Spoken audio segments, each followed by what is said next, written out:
So hi, my name's Kez. I'm an artist studying at Middlesex University. I'm currently studying fine art, and I'm from Brent, lived in Brent my whole life. And today I'm with Ekow Eshun. This series is just about understanding kind of like how Brent has made you into who you are today. I mean, Ekow is an amazing writer, curator, one of the only people from Brent who's extensively written about his experiences in Brent. He's the writer of Black Gold of the Sun and Africa's State of Mind. He's also the chair of the 4th Plinth Commissioning Group. And yeah, the list goes on. So how are you today? I'm good, thank you. It's a pleasure to be here.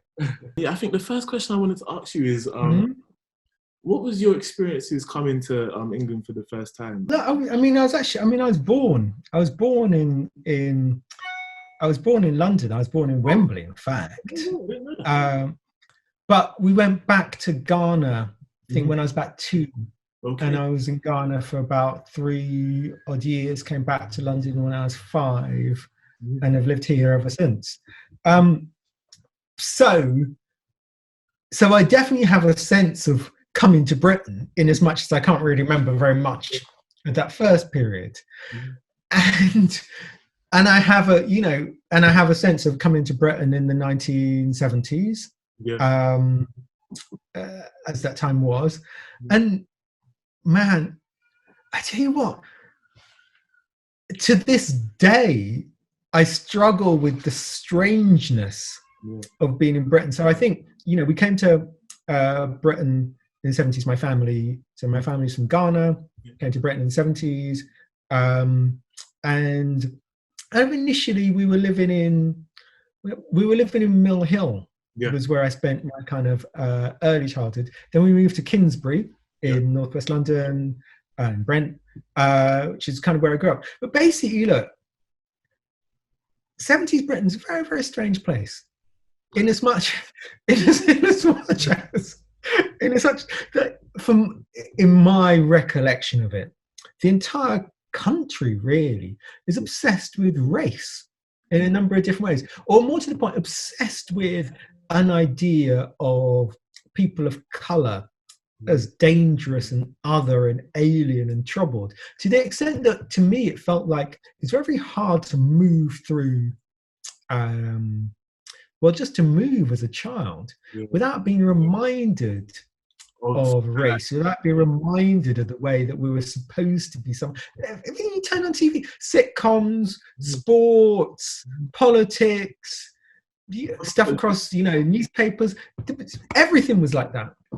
So it's really interesting, and the question I'd love to ask you is kind of like, throughout those experiences growing up as a child, were there things that almost in terms of your identity that you had to battle with, that you had to question, maybe compared to your other peers and classmates or other people of colour that you may have been friends with at the time? It's important to say, I had friends, all kinds of colours and so on and so on. But there was sort of double isolation, and I don't say this in opposition to anyone, but there's double isolation in that, you grow up as a black kid in an environment that's kind of primarily white. That's difficult in its own right. But then also at that time, back then, even being African was something other. So most of the black kids at school are West Indian, Caribbean. So they have and at that time, that time in the 70s, African Caribbean culture is strong. Yeah, very. The whole history and heritage around Jamaica, the West Indies, Dreads. Bob Marley's still alive. This is a kind of like, reggae is huge, sound systems are huge. There's a proud culture. We used to go, me and my brother and sister, we used to go to Carnival every year. The culture is strong at that point. It's obviously, it faces resistance in all sorts of ways, but the culture, West Indian culture, is strong at that point. By contrast, African identity is not well known in any kind of way. So, you're sort of doubly looked at as other, in the school desks. People would be like scrawling, like the National Front doesn't exist anymore, far right movements. So people would be scrawling their logos into the desks because that was just part of popular life back then, you know? Like kids would leave school at 16. They'd go across the road, hang out at the chip shop. They'd turn into skinheads. So they'd be hanging around outside the chip shop day after day, dressed in DMs and like shaved heads and stuff. It was intimidating, do you know? And it wasn't like, none of this is extraordinary. It was just the ordinary daily life of it all. So the struggle, and I don't even want to aggrandize it because many, many people have harder struggles, you know, but the ordinary everyday struggle for me was to find a way to be me and find a way not to be defined by the experience or the expectation or the prejudice of all these other people around me who were living their realities. It's just their version of life involved a version of me which I didn't recognize and I had to struggle against. So it wasn't even that I wasn't even trying to convince them about me. I had to fight for myself to find a way to be me that made sense to me. And what was some of the things that kind of helped anchor you in kind of like holding on to that identity? To be honest, I think that the main one really was probably my brother and sister. So I've got a sister who's a year older than me. I've got a brother who's 2 years older than me. You know, I shared a room with my brother all the time that I was growing up.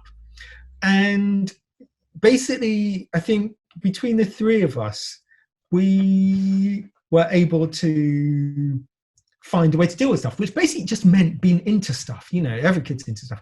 So me and my brother especially, we're into comics a lot. We used to read Marvel comics, a vast amount. So the floor of our bedroom is kind of strewn with comics, but I used to listen to a lot of music. And then, you know, used to read a certain amount of magazines as well. So the magazine of my youth growing up was a magazine called The Face, which was a style magazine at the time, which was really it was a very, very influential magazine, but we used to read it religiously because it was the only magazine at its time that put together both style culture in terms of fashion, music, and ideas, really. So relate to. Basically this kind of stuff, music, style, ideas around culture, this is the stuff, and comics that basically framed my life for, you know, childhood through teenage years. And it's that's what got me through, and being into that with my siblings, so that was the stuff we could talk about, that was the stuff we could think about, that was how we could realize that it was a bigger world than the kind of parochial concerns of the people around us. Almost an escape from kind of like the surroundings. I mean it's definitely escape. I like to think about it not as going out to escape, but going in to escape. Exactly. Because, you know, 80s, interesting time in all sorts of ways. By late 80s, you also get people like Prince who are coming into play. So Prince is obviously an amazing figure in that Prince is all about Black possibility. Prince is all about this thing that as a Black artist, really, you can be protean, you can change shape, you can change voice, you can imagine gender. You know, you can do all these kind of things, and it's really through like there's a sort of there's a kind of 80s is also the time in cultural theory that people talk. You used to talk a lot about postmodernism, and what postmodernism, the theory is about, is that there's no high, or one version of it is there's no high, there's no low. We can look across culture simultaneously, and that was a really liberating way to look at life. So could be listening to Basquiat in Britain. I mean, could be listening to Planet Rock, but also checking out Basquiat in the US. Exactly. So all of these things have come together, and all of them had this idea at their base that that if I looked at Black creative figures from that time, they're all about not being defined by prejudice, not being defined by the expectation of other people. They're all about discovering, rediscovering, articulating themselves on their own terms. And this seemed to me intensely exciting. I understand that you actually did some work at the Face as well. Working. Yeah. I used to be. I became. Well, in the end, I was the assistant editor there. Yeah. So, in terms of like getting into that realm and working with that within that realm, do you think it almost became like a catalyst for healing for you? Using it as a way to kind of, because I always say this to my friends, that like as Black people, we kind of don't realize that our creativity is almost healing and not necessarily capital. And I think it's something that's really important to recognize and remember, especially in times like this, when we might not have the most resources to kind of like make huge impacts, but I don't know, a film about subjectivity can make just as much impact as having kind of like the money there to invest in something, etc., etc. So do you think in terms of your role working in the Face, you found that place where you could heal, looking at the things that you were so heavily interested in with your brothers and sisters? Yeah, I think healing is a good way to think about it. Basically, I went to university in London. I came out, and all I wanted to do really, I wanted to write, and I wanted to write for the Face. That was my number one goal in life. So through various means, that's what I started doing. I when I was a student, for a while I was working on a pirate radio station, like Kiss FM, which is now legal. Started off as a pirate station, started off as the most influential pirate station in London, and then through that I met some different people, and I started writing for the Face magazine. And then after a few years of being freelance, I got a staff job there, and I became an editor there, and so on. But the main thing, yes, it was absolutely this thing that I found a space where these things that had been private fascinations for me, basically that's what I built my working life around. So it meant that when I was at the Face, it meant that I could write about, I wrote a lot about hip hop. So all these kind of, again, like by now, we're talking about the 1990s. So all the 90s hip hop, which is this kind of, extraordinary period of flourishing in hip hop. It meant I was going to the US every couple of months or whatever, to interview the Wu-Tang Clan, to interview Tribe Called Quest, to interview, I don't know, I can't even remember, Prince, all of these people, the people whose music I was either, that was being made at that moment, or whose music I had loved from before. Basically, I could live out my world. I could live out my internal world, and I could put what I found interesting in that into words. So it was a good period in that respect. And in terms of kind of like the area, growing up in Brent, I know like in Housden, there was a lot of community activism going on. For example, I only found this out the other day, that my dad was working, I think as editor or working with editors or something like that, with Race Today magazine. I found that really interesting. And even my mum, she was working with a feminist magazine called Spare Rib. If you've heard, Spare Rib's a classic magazine. And it's really weird because it's like, I was watching a lecture by Jen Nakiri. And she was speaking about how she became curious about the chorus of her elders, and speaking to people that were older, and relaying messages and information. So I just wanted to know, like, in terms of like where you are now, and looking back, when do you think kind of you started to bring kind of like that care for your experiences that you had when you were younger into what you were doing as you were moving into your teens, and thinking about how you could become a advocate for racial equality, and thinking more critically about kind of the challenges that we kind of have to face as Black people in relation to kind of like those cool things that we were talking about in terms of that. I think that, look, there was a sort of really interesting, I thought it was interesting, kind of pivotal thing that happens when I was about 18. I might have just left school, or it was a summer holiday, something like that. And I went to Brent Town Hall Library, Mm-hmm. and kind of just looking at stuff in the library, and I came across this sort of publication. It's like kind of A4 or something like that. It's maybe about 50 pages long, but it was basically a kind of pamphlet, which was a summary of a conference that had taken place at the ICA, the Institute of Contemporary Arts in London. It's called something like Black Screen British Cinema or something like that. And it was basically a series of papers that had been published by essentially people like Stuart Hall, Paul Gilroy, the leading Black critical thinkers and intellectual figures of that period of the 80s and of the 90s.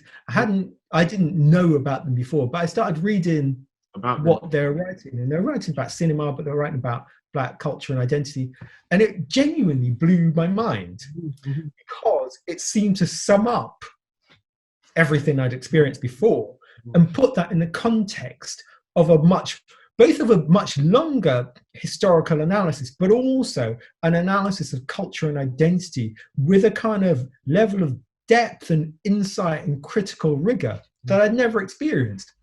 So I took this publication from the library. It was a reference thing. You weren't supposed to take it, but I stole it from the library because it struck me. And for years I had this one pamphlet with me, because it felt to me like this is how I could understand the world. A, it's not just me who's thinking about these things, but B, you can use music as an anchor. You can think about personal identity as a bridge to thinking about culture and society and politics and history. That was the first time I ever realized that it was possible. Well, yeah, that it's possible that you could like be into music and mean something, and that could be a bridge to understanding the world in a more sophisticated or profound way. And in terms of kind of like that realization, I feel like it's something that I've just recently gone through, and I think it's a weird experience because I've almost been very privileged to be able to have parents. So my parents are Pan-Africanists, so they're very heavily down and learning about your history. So it's something I've always known about from a kid. And I think my struggle growing up was being at home and learning so much about my history, but then going outside and people don't have too much interest in it. So it's like, where do I stand when I go home, I'm learning about Malcolm X, but when I'm on the road with my friends, everybody wants to talk about Skepta or something. So it was kind of like that almost split personality that I had. And again, like only just recently in the last year, I've had this kind of like realization where I went to a talk with Jen Nikiru, and I was just she showed rebirth is necessary. And literally I stepped into a whole world that was like amazing for me. Like the revelation I had was amazing. So as a curator yourself, how do you think like we can take these kind of like artifacts and art in general and writings and bring them into a place that is more accessible for your average kid, especially in Brent? That's a good question. I mean, it's hard to say. Look, it's hard to say on the Brent front specifically. But what I try and do is, as a curator, I try and create exhibitions. Well, I mean, my personal interest is in shows that have Black culture, Black visual culture at their heart. So I try and find ways to bring together work by Black artists and to offer a context for them that hopefully allows more people to look at each piece of work and understand it or engage with it for itself, but also engage with it as part of a larger way of looking at the world. But for me, I always try and start with work that's arresting, that's compelling, that's visually exhilarating. So I try and create something that feels physically exhilarating as a start, because you don't necessarily have to engage with all the ideas in it, but at the very least you want to feel some deep pleasure at looking at the images or the objects around you. I think it's essential that us as young people are given these experiences to walk into a gallery and have that experience of seeing something that is made in the likeness of us in a position that we don't necessarily see often. And I always remember, like, when I was, I think, maybe 13 or 14, my mum took me to an exhibition in central London. And I'd only been to I'd been to central London a lot of times with like school trips and stuff, but I'd never really been to central London that often by myself or with parents, because it doesn't do that much. And we walked into this exhibition, and it's only recently now that I've realised who the photographer is and everything, because I've done my research now. But we walked into this exhibition and there was this photo hanging. I looked at the photo and I said, "Mum, doesn't that look like my auntie?" And she said, "No way." Took a photo, sent it to my auntie, and it was a photo of my auntie when she was like 4 or 5 years old, maybe. And the photographer was Neil Kenlock. It's the photo with like these 3 girls, and they have their little their little satchels, and their hair's all done up. And I couldn't believe it. And I think bringing that, bringing one space to another and allowing children to be able to simultaneously have a relationship with those type of spaces is something that really needs to happen some more. I think it's really powerful that things like this are able to happen, like this whole Brent 2020 thing, bringing culture towards the borough. Yes, I mean, I completely agree in that, you know, I mean, Brent's got some great places like the Kiln, but in terms of visual culture, you know, hasn't got that much. It's not like there's a kind of gallery or something there. I mean, look, my main thing is that it's not even necessarily about the gallery and so on. It's about the way of looking. It's about a way of looking. It's about a way of understanding and privileging your own perspectives and your own experience and your own insights. Like, you know, I don't think I went much. I definitely didn't go to any galleries when I was a kid or anything.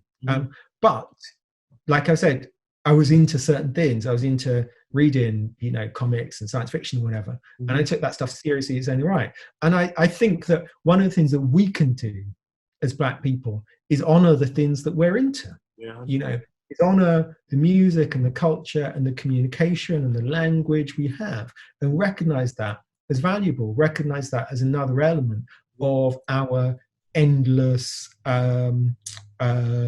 tendency towards innovation.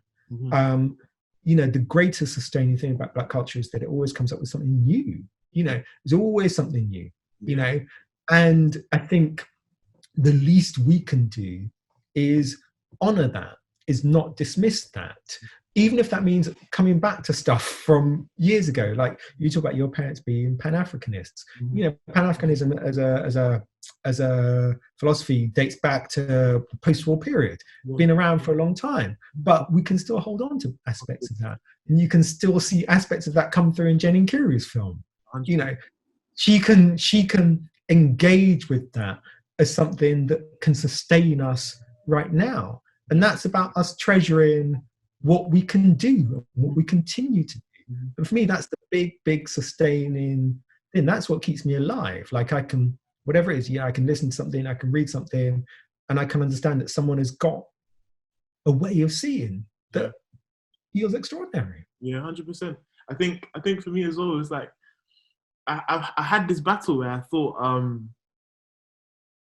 everything external was me, when I had to kind of like look inside. And as I said, I had to kind of question certain things that I'd grown up with and was accustomed to, because it wasn't traditionally cool outside of my home. And I think it was a quote by Martin Scorsese, said that the best creativity is personal.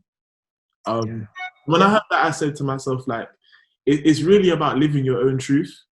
Able to fully embrace it. And once you can do that, I think life becomes a whole lot easier. And I think, as you were saying, it's being able to realize that your own kind of like experiences are valid. That comic book is a gallery. Really, if there is such a thing as an answer, the answer is the truth you've always been carrying. You know, it's the thing that you hold in yourself. The work is getting to that and getting it out in ways that are compelling enough that other people want to engage with that. That's the work. But it's all, you know, it's all about how you can see the world. Have you read Invisible Man, Ralph Ellison? No, but I've heard of it. I've heard of it. Dude, man. Invisible. Okay, look. First of all, you have to read The Invisible Man Yeah. by Ralph, because it's the book. It's the book that talks about blackness as otherness and strangeness, and understands race in its utter absurdity. Mm-hmm. You know, where are we? We're in a position where race is a fantasy. Race doesn't exist. The genetic difference between white people, black people, people of any color is entirely superficial. Once you get beneath the skin, there's no genetic difference between people of different colors. So race is a fiction, but we have to live it. Everyone lives it as a fact. Mm-hmm. And we're burdened with the knowledge that our lives are therefore this double experience of living with the visited upon fiction of people's prejudices that translates in terms of people's prejudices, but also the realization that we're no different to anyone else at the same time. Yeah, 100%. So W.E.B. Du Bois, the great American philosopher of race, talked about double consciousness, this thing of living your life twice over through the eyes of the mainstream white society and through your own personal eyes as a person of color. And that's what we live with day in, day out. And that can be burdensome, but it can also be extraordinary. And that's what I mean about ways of seeing. It's about understanding the complexity, the paradox, the contradiction of everyday life. I think who broke it down the best for me is like after Jaffa, when he said, at what point in history did we become black? Yeah. And I think when I heard that question, I was like, oh my gosh, the whole of my life I've lived as a black person, but it's like, technically speaking, I'm no different. And it's that question that comes into play, and 100% I hate. So I don't know if you come back to Brent now, but in terms of like your experiences in and around London.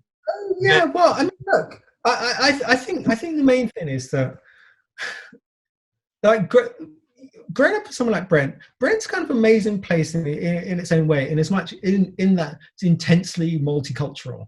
Mm-hmm. And it taught me just from the get-go, this is how it's supposed to be.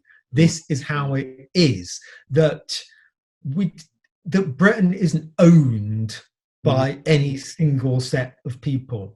Britain is about all of us simultaneously, for better and for worse, and so on and so on. This is what we are. This is who we are.